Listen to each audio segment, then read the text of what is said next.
Hello everyone good morning. आज है छाड़ खाई देखु आज आम तो मटन आसी एबे मु मसला सब रेडी कर देछि, अदा रसुण पेस्ट कर देछि, पियाज कटिंग कर देछि। हेले गोटे कथा हेले मु आज रोषे करूनी, आज रोषे करुछनी मो हस्बैंड। तो मु तांको पई सब मसला सब रेडी करी दे देछि। एबे से स्टार्ट करुछंदी।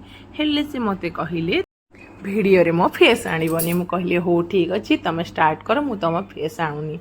एबे से बनैबा स्टार्ट कर देलेनी। आज छाड़ खाई मु पूरा फ्री, जेहेतु मु कार्तिक मास छाड़ी आमिष, तो से मु करके देउथली सी खाऊले। आज मु खाइबी तो सी मो पे बनैकी देउछंती। जानिछंती सी बाकी बहुत बढ़िया मटन करंती। जी भी तांको मटन खाइछंती समस्ते कहिछंती सी बहुत भल मटन बनाती, पूरा देसी स्टाइल।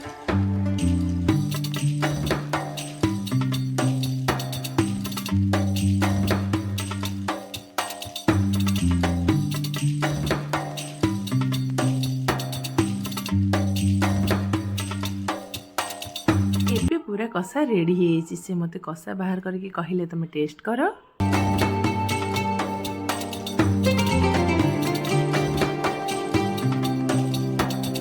एबे रेडी हो गला अमर मटन करी। चलते खाइबा। हजबैंड और दियर को खाया देदेली। आ दियर को पचारि तुम भाई हाथ रंधा केमिति लगिला, कहले बढ़िया लागे। आ एते लाज करुले वीडियो रे।